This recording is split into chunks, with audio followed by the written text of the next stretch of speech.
Glória a Deus, a paz, queridos. Amém. Está feliz com Jesus aí? Diga amém. Estou muito feliz de estar aqui. Sempre é um prazer, um privilégio muito grande estar aqui nessa casa, que também considero minha casa. Amém. Deus abençoe vocês. Temos realmente uma grande aliança.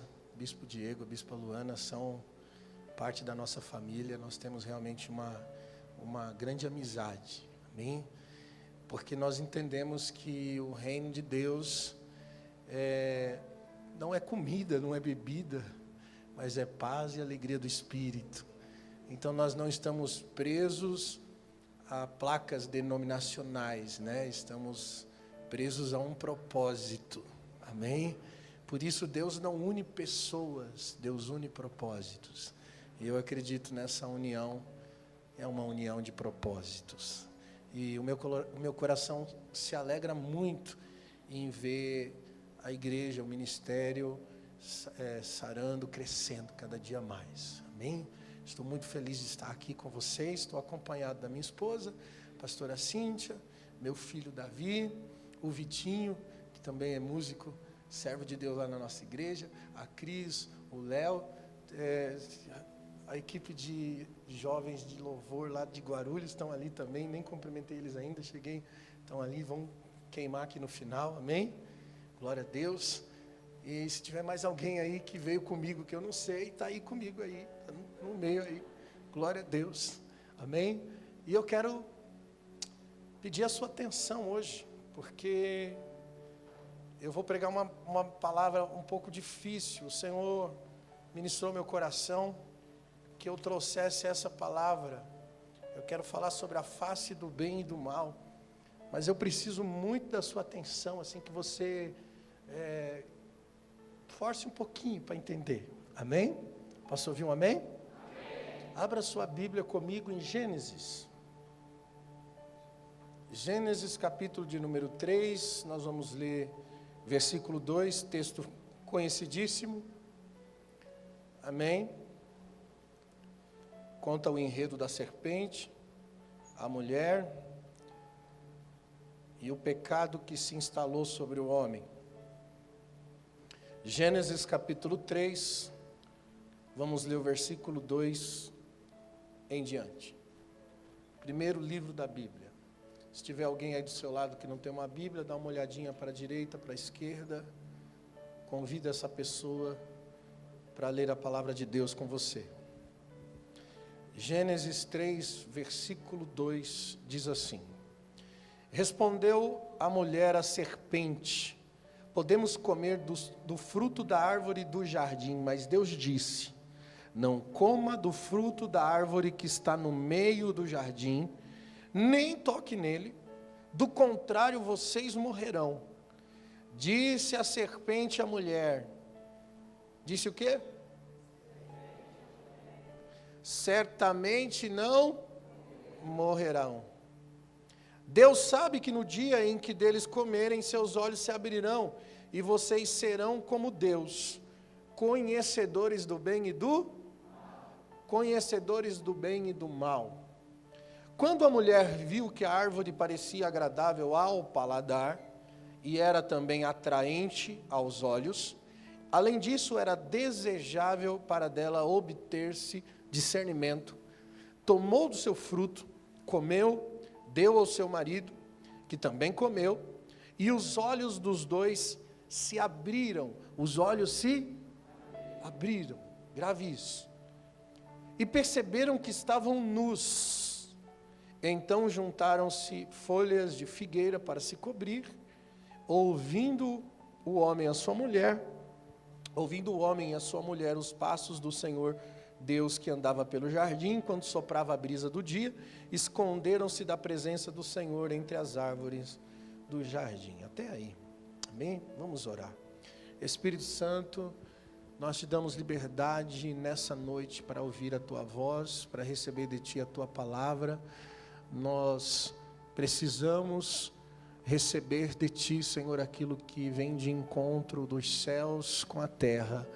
Por isso nós nos submetemos aos céus, para que a tua vontade seja estabelecida e que o teu Espírito Santo nos leve a um lugar de conhecimento, de discernimento e de revelação.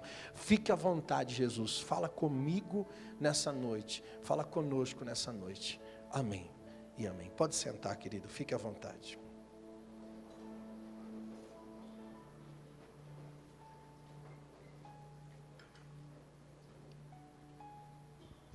O que aconteceu quando eles comeram do fruto proibido? Os olhos deles se abriram. Eles tiveram uma outra maneira de enxergar a vida.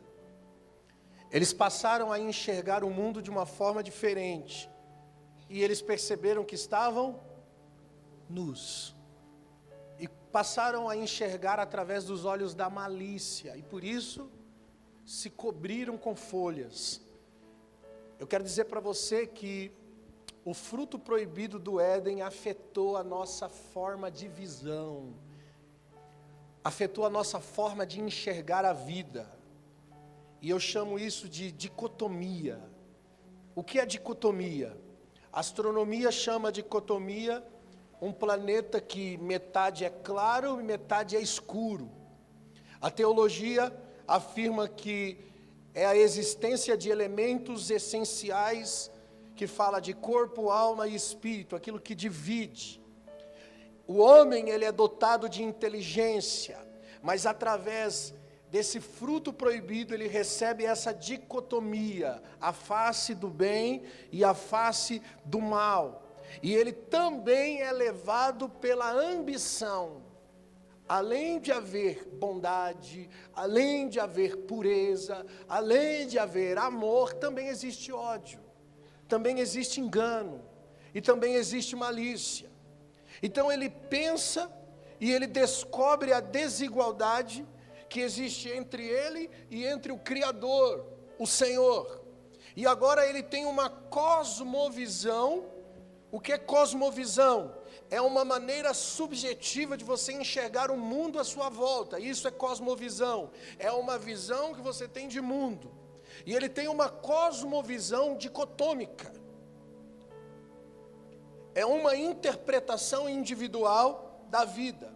Jesus fala sobre isso em Marcos 7:20, ele diz: o que sai do homem é o que o torna impuro, pois do interior do coração dos homens vêm os maus pensamentos, a imoralidade sexual, os roubos, os homicídios, adultérios, cobiças, maldades, enganos, devassidão, inveja, calúnia, arrogância, insensatez. Todos esses males vêm de dentro do homem e o torna impuro. Amém? Isso aqui está em mim, está em você também, irmão. Por isso ninguém aqui pode dizer que é bom, que é melhor que alguém. Todos nós somos dependentes da graça de Deus. Como dizia Davi, em pecado concebeu a minha mãe. Nós já nascemos com essa natureza do pecado. Pastor, mas criança é pura. Criança não tem pecado. Criança, ela nasce em pecado e ela passa a desenvolver essa natureza do pecado conforme o crescimento. Mas criança também tem pecado. Amém? A criança não tem discernimento até que ela alcance a maturidade, mas aumenta também o seu nível de influência maligna da face do mal. Então você percebe hoje que, conforme a cultura avança, a distorção da cultura e da imoralidade avança, nós percebemos que as nossas crianças vão se tornando cada vez mais imorais. Uma criança de 12 anos, bem antigamente, brincava de boneca. Hoje já, vive a realidade de um filho nos braços, porque conheceu o sexo. Então a maldade cresce, a face do mal cresce a cada dia e se desenvolve, porque nós também temos esse dom de desenvolver. O homem, ele se autodesenvolve. Por isso que a tecnologia avança, a ciência avança, Deus também deu esse dom ao homem de desenvolvimento. Mas ao ponto que também desenvolve a face do bem, também desenvolve a face do mal. Por isso que a cada dia que passa, o mundo vai ficando pior. É verdade ou não é? Quando eu era criança, eu brincava na rua até tarde. Hoje você não pode deixar os filhos na rua, você fica preocupado, porque hoje é muito perigoso perto do que era ontem, do que era antes, não é verdade? Então, cosmovisão é uma forma de você enxergar o mundo, e agora, por causa do fruto do pecado, ele tem uma visão de mundo que divide o bem e o mal. E normalmente são interpretados pelos sentimentos do nosso coração. E como a Bíblia diz que do coração procede todos os males, então se nós separarmos sentimento da mente, isso é dicotômico. Nós não podemos separar sentimento e mente, porque isso se torna dicotômico. O coração é o fundamento, e Jesus falava aos fariseus dizendo assim: por que vocês arrazoais em vossos corações, dizendo? Então Jesus, ele não separou coração e mente. Coração e mente é a mesma coisa. O que nós pensamos vem da raiz do coração. Mente e coração estão ligados. Por isso que do coração procede emoções e desejos. O coração é o fundamento, porque é o lugar onde se tem um encontro com Deus, e também é um lugar onde o pecado habita. No mesmo lugar que o pecado habita, é onde se tem um encontro com Deus. E a psicologia e a neurociência diz que as emoções e os sentimentos nascem a partir daquilo que você tem em mente, daquilo que você pensa. Se coração e mente estão ligados, então tanto os órgãos mente, cérebro, e o órgão coração, que eu acredito ser o mais importante do corpo humano, por isso que o crânio é uma proteção do cérebro e da mente, e também o tórax é a proteção do coração. São os únicos órgãos que têm proteção no corpo humano, por serem a parte mais importante, e estão ligadas, coração e mente. Os dois possuem uma estrutura protetora. Então a cosmovisão, ela não é só intelectual, mas ela também fala das nossas afeições, fala daquilo que nós sentimos, daquilo que nós amamos. A face do bem e do mal está ligada. Irmão, o ódio nasce por alguém que você um dia amou. Você não odeia ninguém que você não tenha amado primeiro. A dificuldade de perdoar hoje é porque um dia você amou quem você devia perdoar hoje. Então perceba que a face do bem e do mal estão sincronizadas. E nós temos um desafio no cristianismo: viver o bem, não a dicotomia. Não, um dia eu faço bem, um dia eu faço mal. Pastor, eu sou humano, eu sou normal, é assim mesmo, aleluia, e nós vamos aceitando a vida como ela é. Não, nós estamos num processo de aperfeiçoamento e transformação. Jesus veio nos libertar do fruto do pecado do mal. Por isso que o primeiro Adão nos trouxe um resultado terrível. Ele é carnal. Mas o último Adão, que é Jesus, por que é o último Adão? Porque a partir dele se resolve todas as coisas. Jesus, como último Adão, veio para resolver todas as coisas na nossa vida, nos trazer de volta ao plano original antes do fruto proibido, que nos trouxe uma visão dicotômica, quando o homem andava nu e não via pecado, mas de repente agora ele vê a face do mal, e a malícia está instalada no seu coração. Ser cristão ou viver o evangelho é muito mais do que obras ou falácias, é o que acontece dentro, é quem nos tornamos como pessoas, como seres humanos, dia a dia. Por isso nós precisamos entender sobre esse assunto. Lucas 12:34, Jesus diz: onde estiver o seu tesouro, ali também estará o quê? O seu coração. Sabe, o que você considera precioso é exatamente onde está o seu coração. Então, o que é uma cosmovisão? A cosmovisão são as lentes de como você enxerga o mundo através do quê? Do coração. Isso é cosmovisão. Ter visão de mundo, mas através do coração. É o que Jesus falou em Lucas 6,45. Ele diz assim: o homem tira coisas boas de dentro do seu tesouro que está no seu coração, e o homem mau tira coisas más que está no seu coração, porque da sua boca fala o que está cheio o coração. Porque se vocês me chamam de Senhor, Senhor, e não fazem o que eu vos digo, eu lhes mostrarei o que se compara àquele que vem a mim, ouve as minhas palavras e as pratica. É como um homem que, ao construir a sua casa, cavou fundo, colocou os alicerces na rocha. Quando veio a inundação, a torrente deu contra aquela casa, mas ela não conseguiu se abalar, porque estava bem construída. Isso é ter uma cosmovisão, é ouvir, entender, sentir, enxergar através do coração, ao ponto de o mundo à nossa volta não influenciar a nossa firmeza em Deus. Mas olha o versículo 49. Mas aquele que ouve as minhas palavras e não as pratica, é como um homem que construiu a sua casa sobre o chão, sem alicerce. Então no momento que a torrente deu sobre aquela casa, a casa caiu, e a sua destruição foi completa. Perceba que alguns têm uma cosmovisão de mundo, fundamentada na areia, sem alicerces. E por isso não tem força para vencer, e não tem capacidade para superar.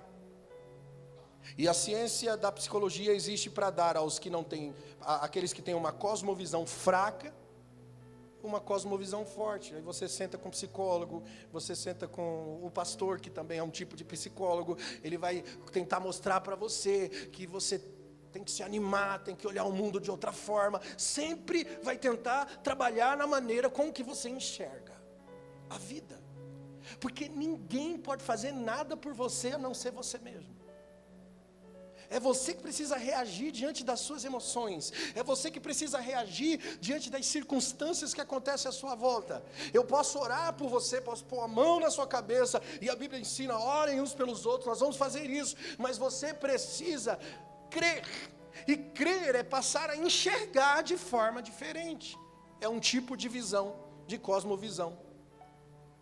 Por isso que a ciência da psicologia estuda o comportamento humano, os aspectos biológicos, afetivos, cognitivos e sociais, para que possa tratar o homem na maneira com que ele enxerga o mundo. Eu não sou contra você procurar um psicólogo, porque a ciência também é dom de Deus. E o homem precisa conhecer-se, os seus limites, para que ele possa agir de conformidade. Olha o exemplo do gadareno, irmãos. Um típico exemplo de cosmovisão que foi mudada numa cidade que não conhecia Jesus. Era um homem que vivia endemoniado dentro dos sepulcros. Quem conhece essa história do gadareno? Jesus expulsa o demônio, permitindo que esses demônios entrem numa junta de porcos. E para quem conhece ou não sabe, a cidade de Gadara vivia dos comércios dos porcos. Era a fonte de renda da cidade de Gadara, eram os porcos. E por isso os moradores queriam Jesus bem longe. Depois daquele milagre, ninguém atentou para o milagre. O cara foi liberto. Não! Afetou o sistema econômico da nossa cidade. Jesus, nós queremos você bem longe daqui. Olha o que diz Marcos 5,17. Então o povo começou a suplicar que Jesus saísse do território deles. Quando Jesus estava entrando no barco, um homem que estivera endemoniado, aquele que foi liberto, suplicava dizendo: deixa eu ir com você, Jesus. E Jesus não o permitiu. Jesus não permitiu. Por que Jesus não quis o cara junto? Se ele sempre dizia: siga-me. Mas aquele lá, ele disse assim: tu vai ficar. E ele diz assim: vá para a tua casa, vá para a tua família, anuncie-lhes quanto o Senhor fez com você e como teve misericórdia de você. Então aquele homem se foi e começou a anunciar em Decápolis o quanto Jesus tinha feito por eles, e todos ficaram o quê? Admirados. Aí, se você continuar lendo, capítulo 7, Jesus volta a Decápolis. Jesus, que foi expulso de Decápolis, Volta a Decápolis no capítulo 7, versículo 31. A seguir, Jesus saiu dos arredores de Tiro, atravessou Sidom, até o mar da Galileia, na região de Decápolis, versículo 37. E o povo estava simplesmente maravilhado e dizia: ele faz tudo muito bem, faz o surdo ouvir e o mudo falar. Olha a mudança da visão daquela cidade. Primeiro, suplicaram que Jesus saísse. Depois que o gadareno transformado permaneceu na cidade e aquelas pessoas aos arredores pôde contemplar a transformação de um homem transformado, e ele testificando: foi Jesus quem me libertou, foi Jesus quem me transformou. A cidade começou a ter uma outra visão acerca de Jesus, e quando Jesus volta, ele é maravilhoso e ele faz tudo muito bem. A visão deles mudou sobre Jesus, porque eles tiveram uma nova cosmovisão, graças ao gadareno liberto. Será que esse não é o nosso problema como igreja, irmãos? Para que o mundo creia, o mundo precisa assistir. A fé vem pelo ouvir, mas a transformação vem pelo contemplar.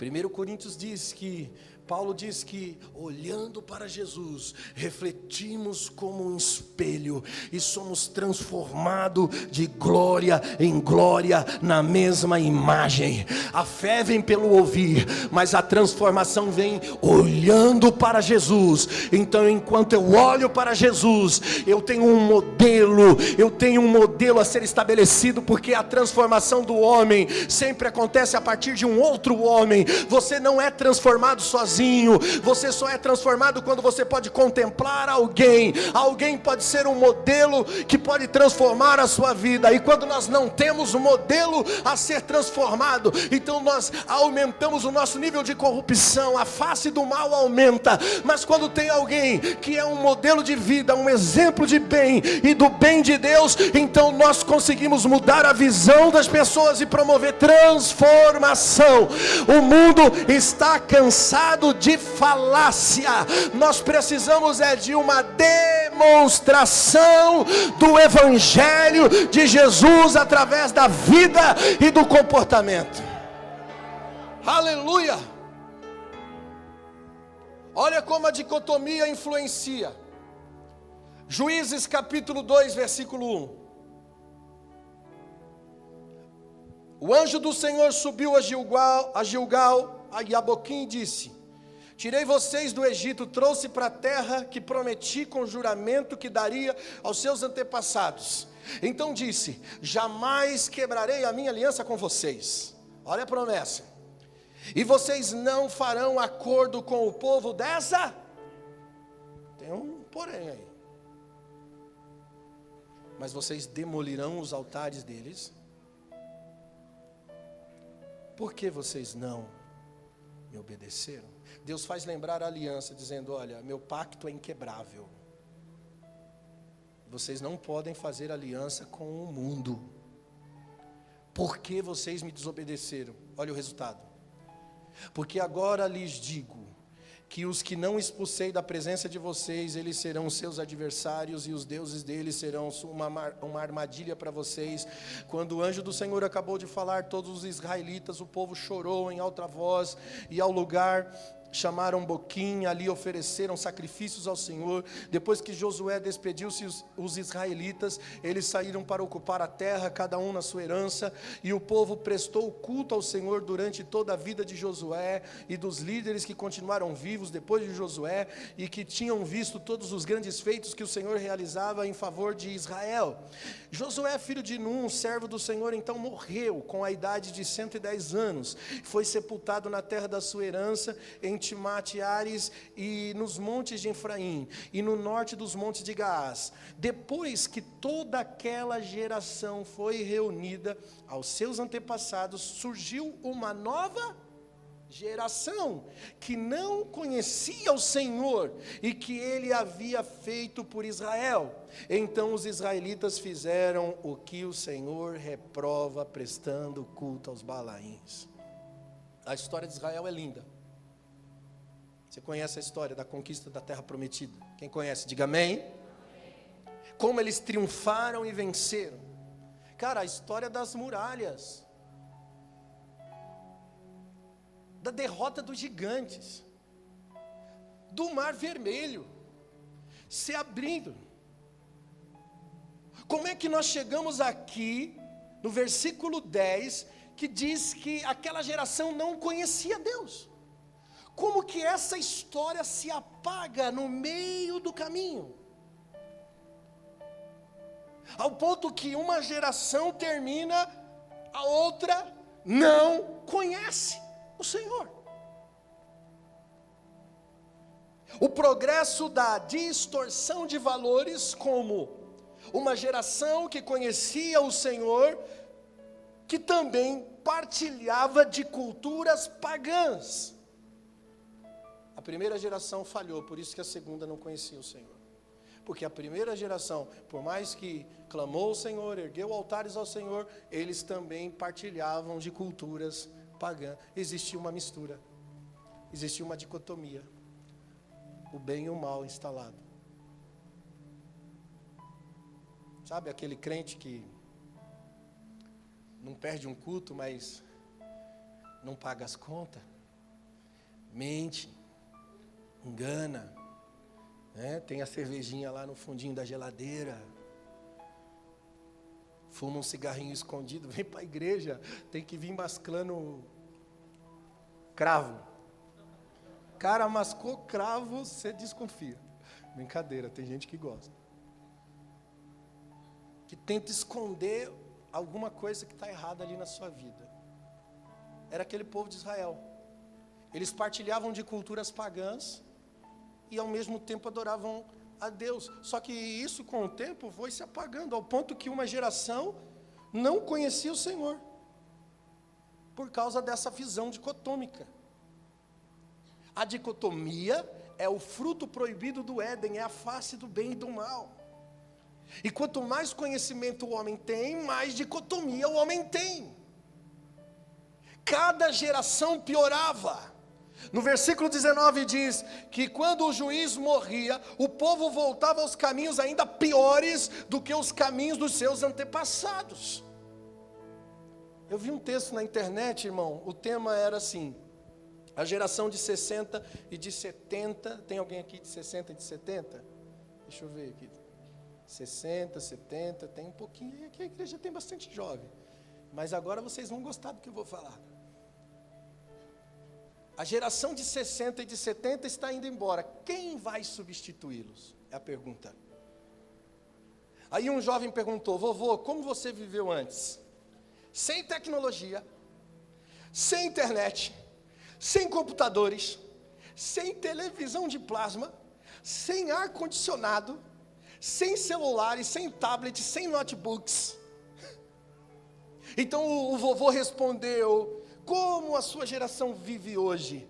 Sem oração, sem compaixão, sem honra, sem respeito, sem vergonha, sem esforço, sem responsabilidade, sem modéstia, sem educação, sem amor ao próximo. Ele continua dizendo: nós que temos mais de 50 anos, somos uma geração mais compreensiva, porque a nossa é a geração que ouvia os seus pais e ouviam os seus avós.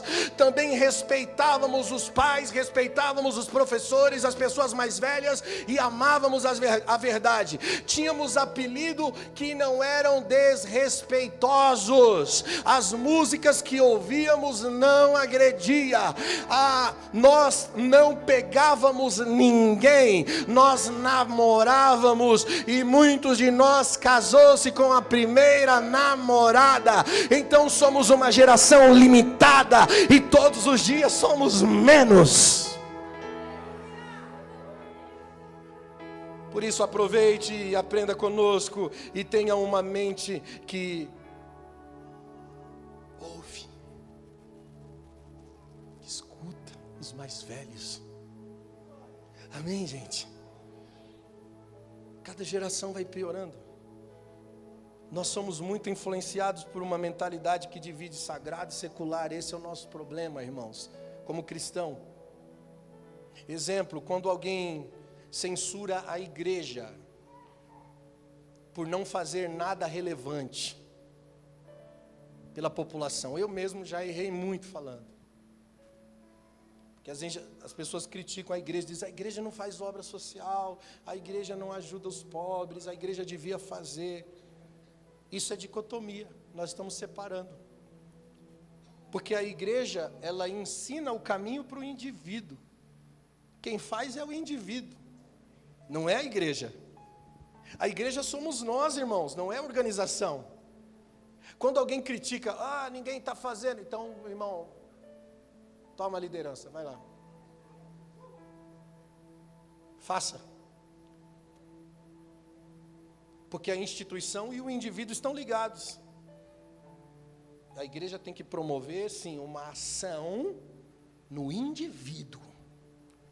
Não o indivíduo achar que a ação deveria ser da organização.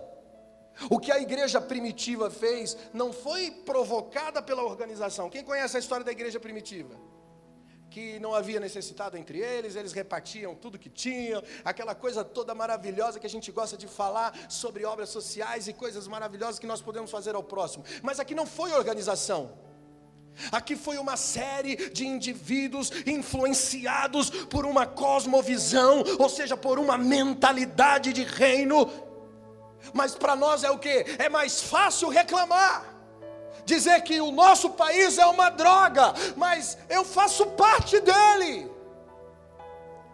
É mais fácil a gente dizer que o problema é o sistema. Mas será?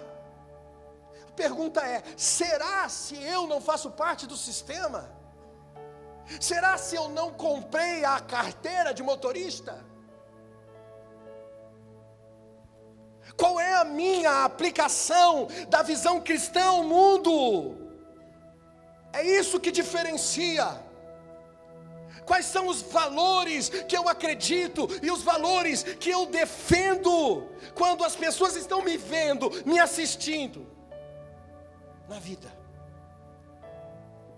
Mas nós estamos tão acostumados em pensar de forma dicotômica que é mais fácil transferir responsabilidade, mesmo tendo conhecimento. Exemplo, tem muita gente que trabalha numa profissão onde tem que mentir. E dizem assim: faz parte do ofício.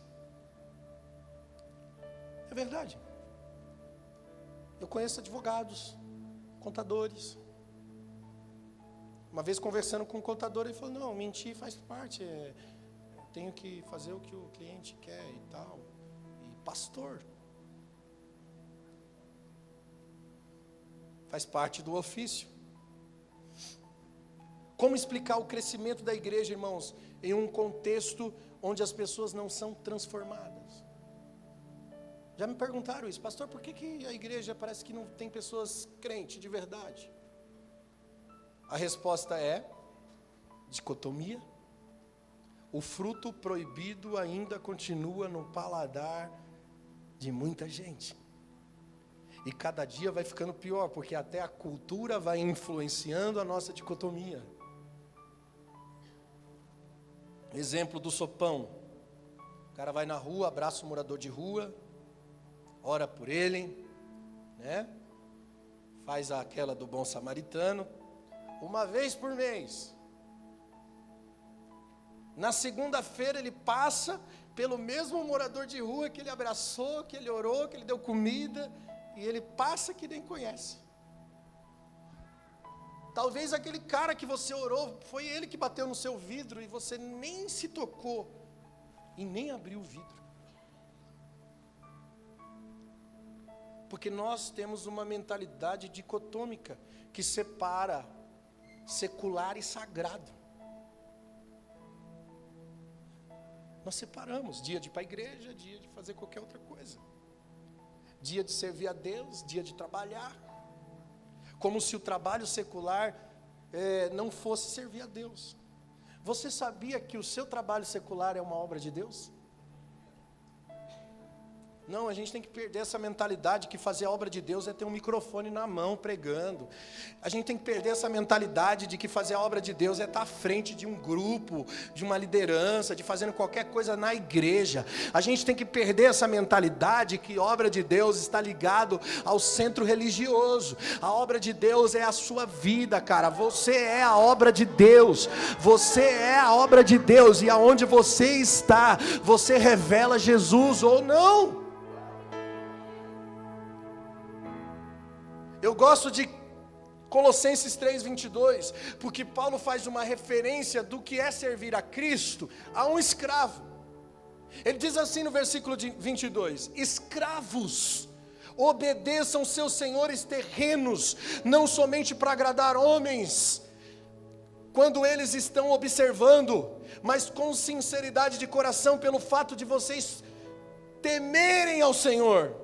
Tudo o que fizerem, façam de coração, mas como para o Senhor e não para os homens, sabendo que receberão do Senhor a recompensa e a herança. Agora olha isso aqui, é a Cristo que de fato vocês estão servindo.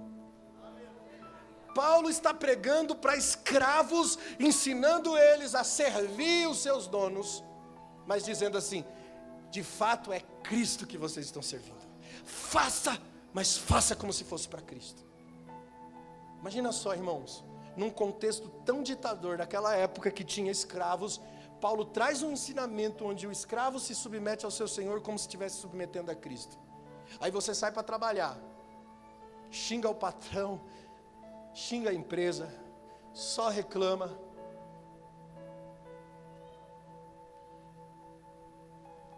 Você não faz a obra de Deus. Você não revela Jesus lá no seu trabalho. Pastor, mas é meu trabalho. Na igreja eu sou espiritual. Cara, não existe secularidade para um cristão de verdade. Paulo diz que tenho que servir o patrão como se fosse a Cristo. É Cristo o Senhor que vocês estão servindo. Outro exemplo de dicotomia no meio de nós evangélicos é no meio da música. O músico evangélico faz música como o pagão faz, como o mundano faz. A igreja aderiu às culturas mundanas.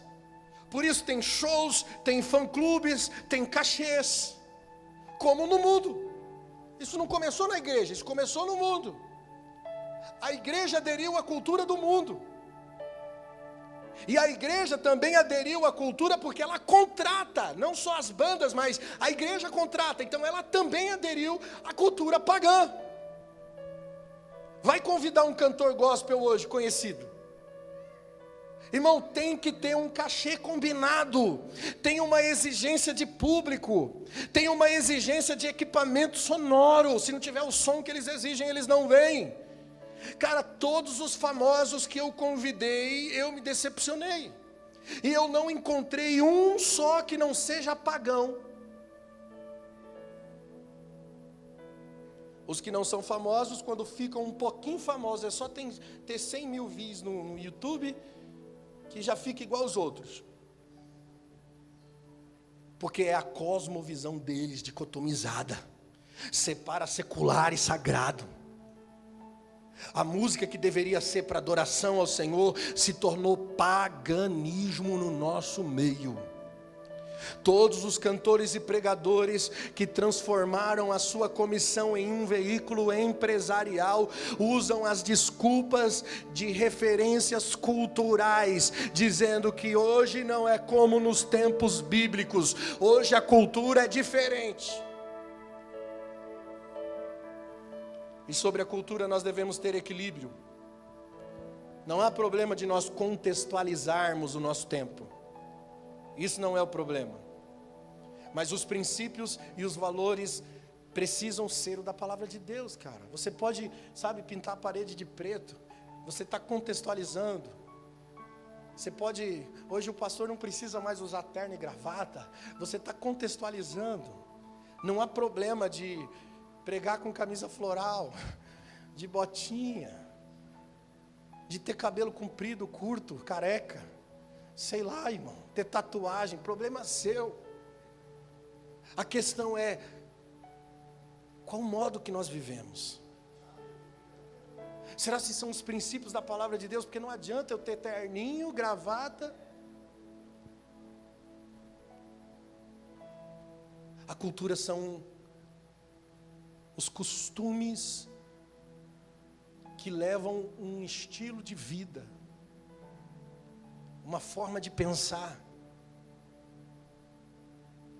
que maquinam e distorcem os valores da palavra de Deus. E sabe de uma coisa, irmão? Ter equilíbrio é muito difícil. A gente precisa ter equilíbrio para tratar a cultura na igreja. E ter equilíbrio é difícil. É mais fácil dizer que não pode. Irmão, é pecado, não pode. É mais fácil dizer que é pecado do que você poder ensinar, explicar, ordenar e conduzir. Ter equilíbrio é difícil. Ou é mais fácil dizer, pode, fica à vontade, está tudo numa boa, é a graça de Deus, a gente pode tudo. E aí nós temos uma guerra entre irmãos, porque um diz que o outro é mundano, e o outro diz que o outro é religioso. Essas são as duas posturas que nós vemos no nosso meio. Por quê? Porque nós somos dicotômicos, temos a face do bem e do mal constantemente. Ou nós proibimos, ou nós aceitamos tudo sem discernimento. E Paulo é um exemplo de equilíbrio e de sabedoria. E eu vou ler mais um texto, 1 Coríntios 9:19, ele diz assim: porque embora eu seja livre de todos, fiz-me escravo de todos, para ganhar o maior número possível de pessoas. Então ele diz assim: me tornei judeu para os judeus, a fim de ganhar os judeus, para que os que estão debaixo da lei, então me tornei como se eu estivesse sujeito à lei, embora eu mesmo não esteja debaixo da lei, a fim de ganhar os que estão debaixo da lei, para que os que estão sem lei, eu também me tornei sem lei, embora não esteja livre da lei de Deus, mas sim sobre a lei de Cristo, a fim de ganhar aqueles que estão sem lei. Para com os fracos me tornei fraco, para ganhar os fracos, me tornei em tudo para com todos, para que de alguma forma eu possa salvar alguns. Faço tudo isso por causa do Evangelho, para ser co-participante dele. Uau! Paulo se infiltra em todas as culturas, irmãos, mas com um entendimento: ganhar as pessoas que estão presas na cultura, não fazer parte dela, não ser influenciado por ela. Isso é ter equilíbrio. Quando o mundo se torna parte da nossa vida, nós deixamos de ser missionários nesse mundo, querido.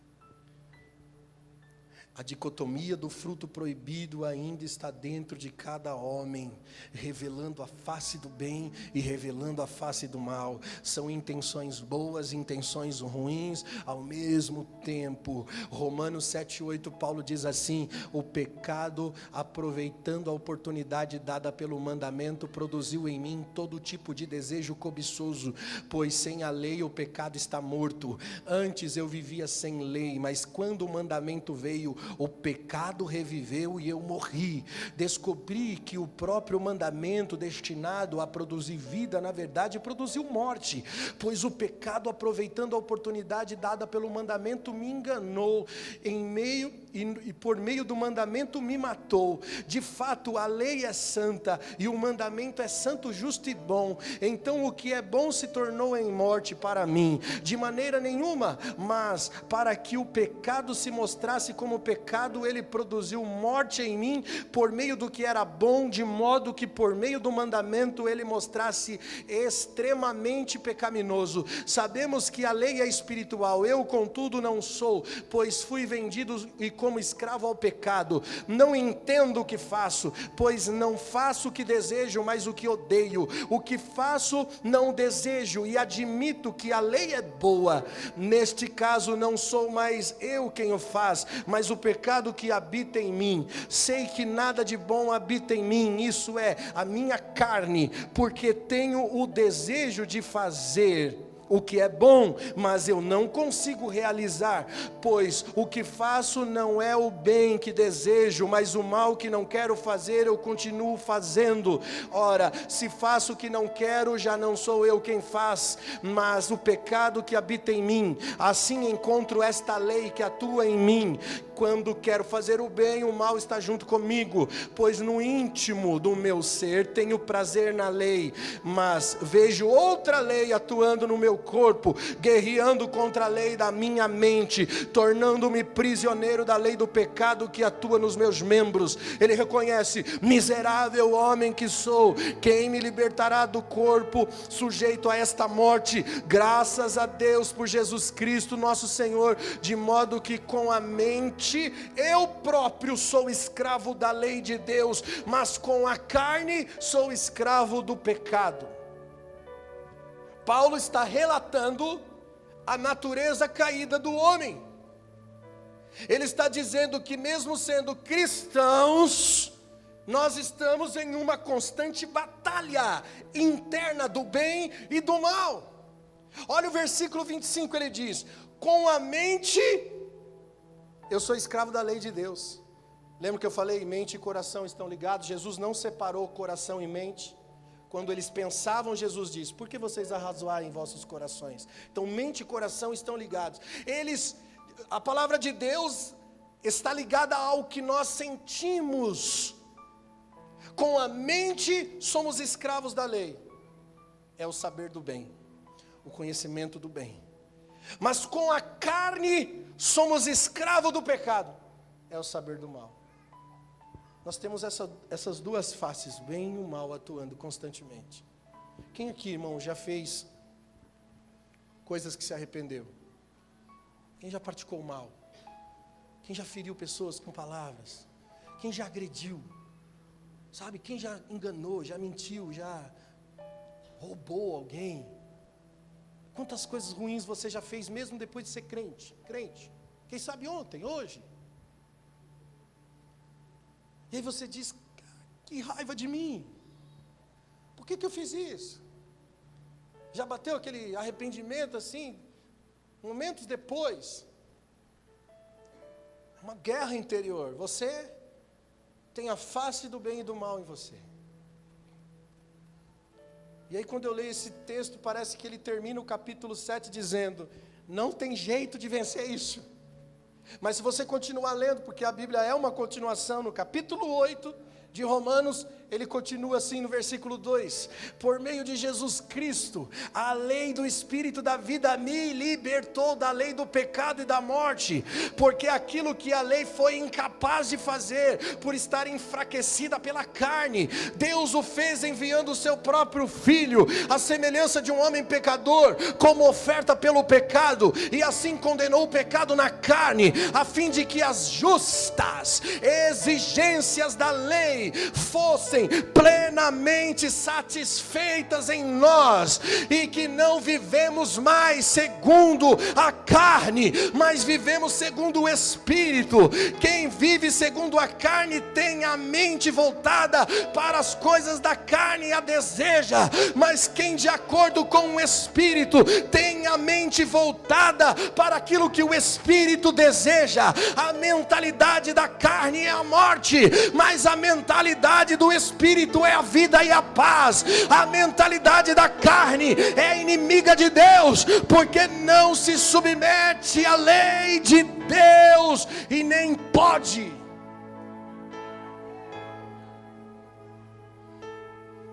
Você pode saber o que é certo e ainda assim não conseguir viver o que é certo, porque não está dentro da lei do Espírito.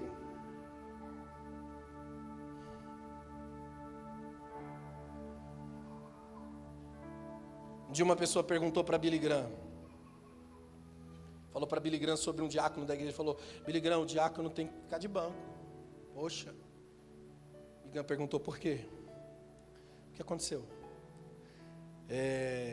Cara, ele chegou bêbado, quebrando tudo. O cara bebe. O cara merece ficar de banco. Disciplina. Billy Graham olhou para ele e perguntou: você é cheio do Espírito Santo? Ele respondeu assim: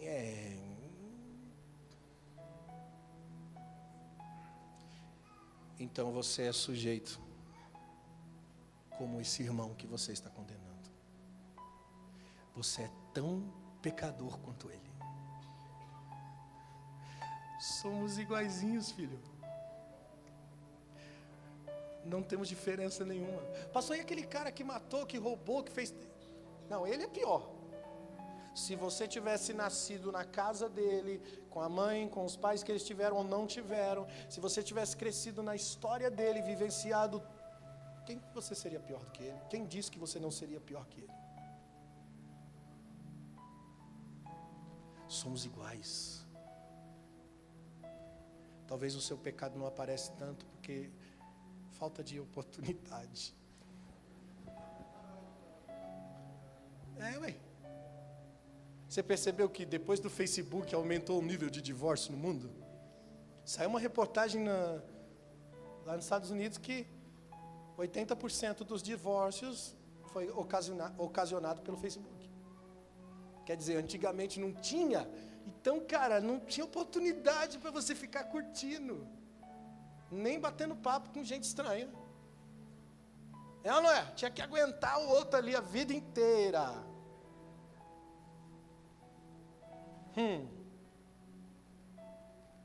E se tem uma maneira das mulheres viverem é que a mulher, ela suporta tudo num casamento.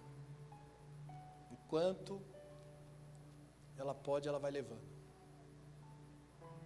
Mesmo debaixo de frustração, ela aguenta, a mulher aguenta.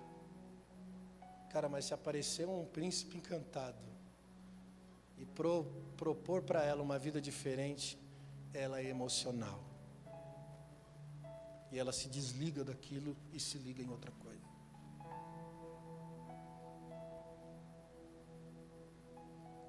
Tem gente que não peca por falta de oportunidade, mas nós somos todos iguais. Não temos diferença. O que nos faz diferente é o Espírito Santo. É a comunhão com Ele. Não somos capazes por nós mesmos de alguma coisa. A nossa capacidade vem de Deus. É isso que Paulo diz. Sabe, irmão, você pode estar vivendo uma vida dicotômica, uma vida de altos e baixos, ora fazendo bem, ora fazendo mal, ora amando, ora odiando, ora perdoando, ora ressentindo, ora sorrindo, ora chorando, ora é forte, ora é fraco. Leia o livro de Eclesiastes, porque ele é um livro que revela alguém que entendeu bem a dicotomia da vida. Então, um homem como Salomão, que cometeu tantos erros na sua vida, ele termina dizendo que tudo é vaidade. Ele traz à luz a realidade do que realmente tem valor. Teme a Deus. Ponto. Nenhum homem na antiga aliança pode viver uma vida plena em Deus. Só o Espírito Santo pode me capacitar a viver a lei de Deus. Paulo diz que as justas exigências da lei foram satisfeitas em nós pelo Espírito Santo, porque agora não vivemos na carne, mas vivemos segundo o Espírito Santo. A mentalidade da carne é morte, mas a mentalidade do Espírito é vida. E o que é mentalidade? Senão uma forma de enxergar, uma forma de entender, se não é cosmovisão.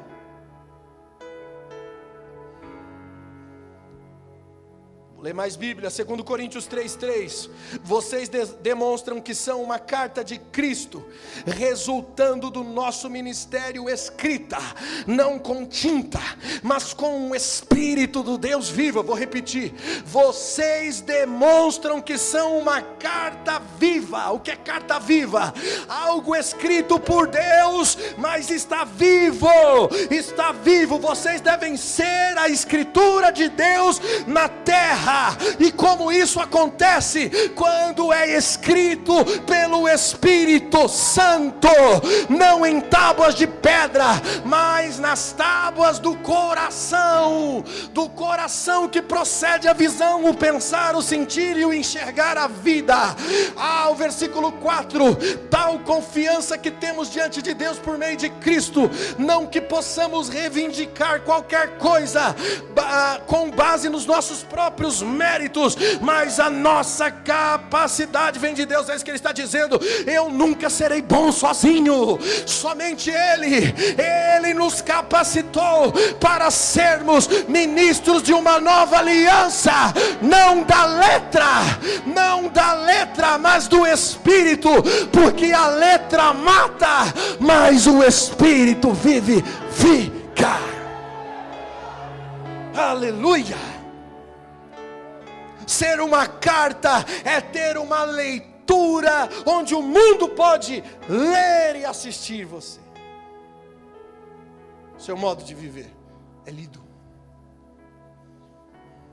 Quando olham para você na rua, na escola, na faculdade, no trabalho, será que eles reconhecem você como uma carta viva?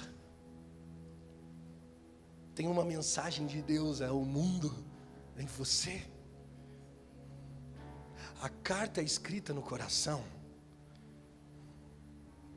porque a maneira que você interpreta a vida vai dar leitura às pessoas à sua volta. É assim que você quebra conceitos, é assim que você estabelece princípios, através de um estilo de vida, com uma cosmovisão de reino, onde o mundo aprende quando assiste. Aleluia! E não somos capazes, a nossa capacidade vem de Deus. João 17:14, dei-lhes a tua palavra, disse Jesus, o mundo os odiou porque não são do mundo, assim como eu não sou do mundo, não os peço que tire do mundo, mas que os livre do mal. Nós não podemos viver a nossa vida como imigrantes, mas como missionários. Eu vou encerrar dizendo isso: não podemos viver a nossa vida aqui como imigrantes, mas como missionários, porque o imigrante é aquele que vai para outro país com um interesse no trabalho, interesse financeiro, talvez pela educação dos filhos, ou dos privilégios que aquela nação traz. Quem vai para o outro país com essa mentalidade é imigrante, vai em busca de uma satisfação pessoal. E tem muito crente assim, vivendo como imigrante, não como missionário. O missionário não, ele abre mão das suas vontades. O missionário vai comer a comida que dão, que põe na mesa. O missionário vai se submeter à selva, ele vai se submeter ao calor, ao frio, à dor. Ele é um missionário e não está atrás de vantagens, ele está debaixo de um propósito. Qual é a sua visão de mundo? Você é missionário ou você é imigrante? Você veio aqui nessa noite e recebeu uma vitória? Irmão, essa semana eu estou pregando por aqui, desde terça-feira, aqui em São Miguel, campanha 12 dias, 12 meses de vitória.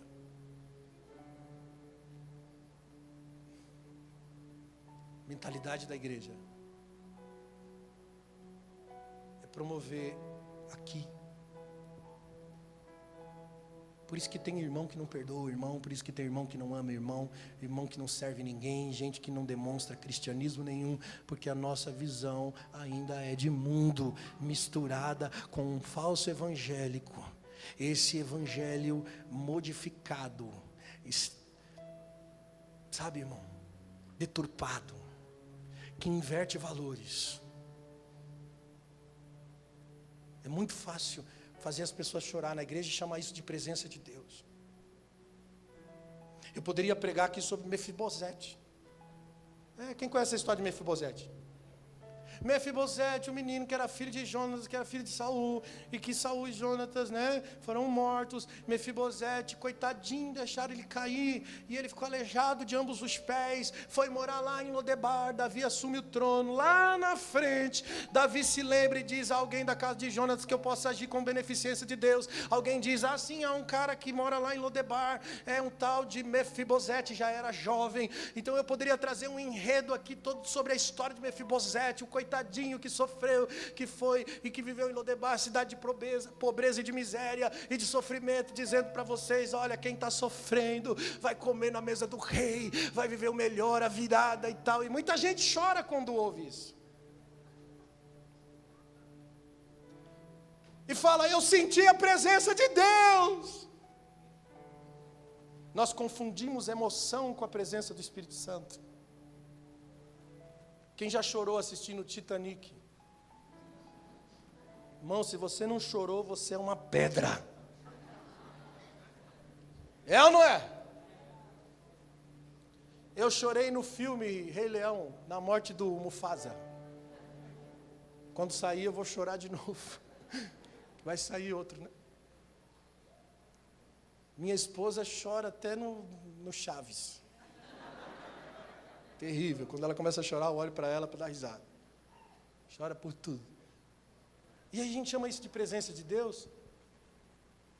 São emoções. Nós precisamos voltar a ser um povo apaixonado pela palavra, gente. Gente que está interessado nos princípios e nos valores do reino. Nós precisamos voltar a amar os caminhos do Senhor, não só o que Deus pode fazer por nós. Hoje eu postei um vídeo que fala dos feitos e dos caminhos.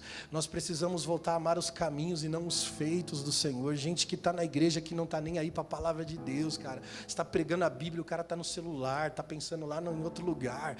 Mas se você está dizendo, Deus vai dar vitória, é hoje, é agora. Não, ele está atento. Aí ele trava a atenção.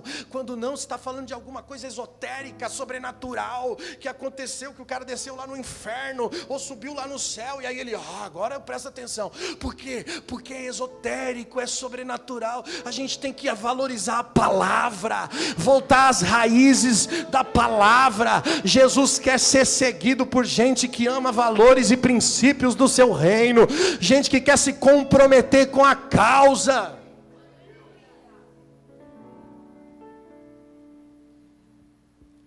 Gente cheia do Espírito Santo. O que me faz dar a outra face? Só o Espírito Santo, cara. Quando alguém te fere e você dá o outro lado, é só o Espírito Santo para fazer isso. Se você ainda está muito assim, meio pastor, e eu ainda sou muito Pedrão,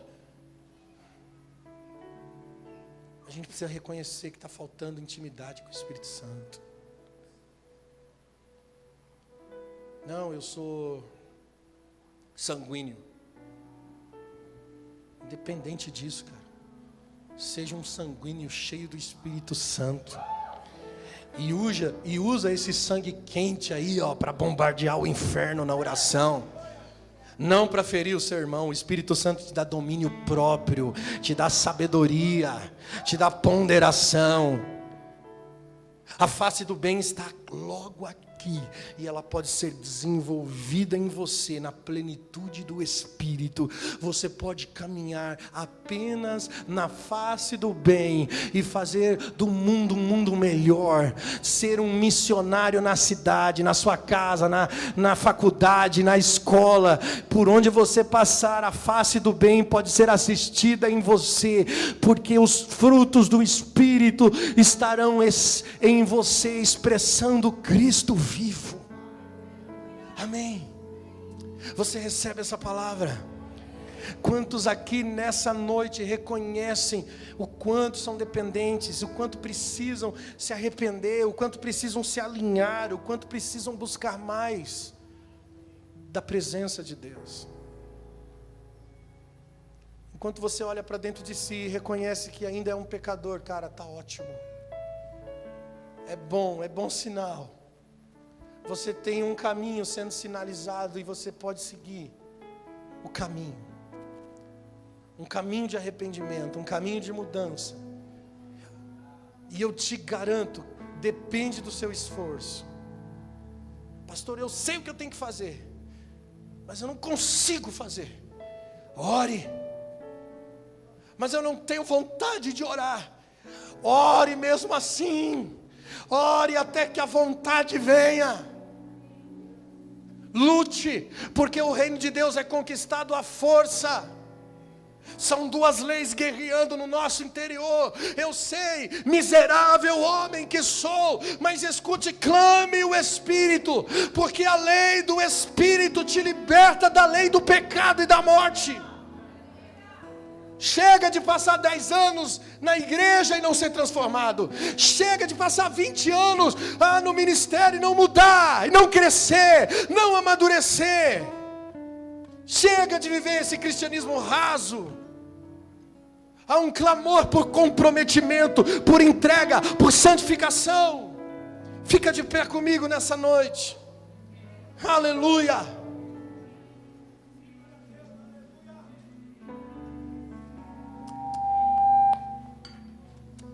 Ore cantere bashe. Aramastoria manderebi ashondoria. Oh, eu amo a tua presença, Espírito Santo. Essa palavra só me revelou o quanto eu preciso de você, o quanto eu não posso viver sem você, Espírito Santo. Essa palavra só me revelou o quanto o conhecimento e a sabedoria não significam nada se eu não tenho você, Espírito Santo.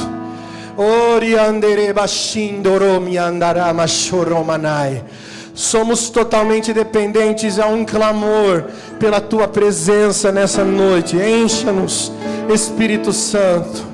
Encha-nos, Espírito Santo. O meu clamor é que volte a fome, o anseio pela tua presença, pela oração. A saudade pela tua presença a cada minuto, a cada instante.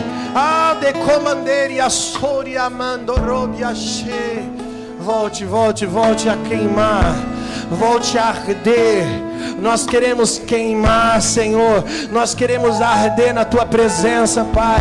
Queremos manifestar os frutos do Espírito, Pai.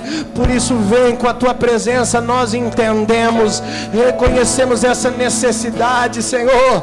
Conhecimento não vai mudar, teologia não vai mudar, Pai, mas a tua presença nos transforma de glória em glória na sua imagem. Eu quero assistir a tua face todos os dias, Senhor Jesus. Vem. O Senhor nos deu o Espírito Santo.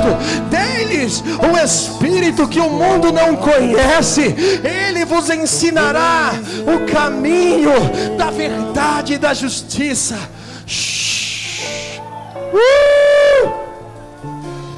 Adore! Estar em tua presença, e nem que seja a última vez.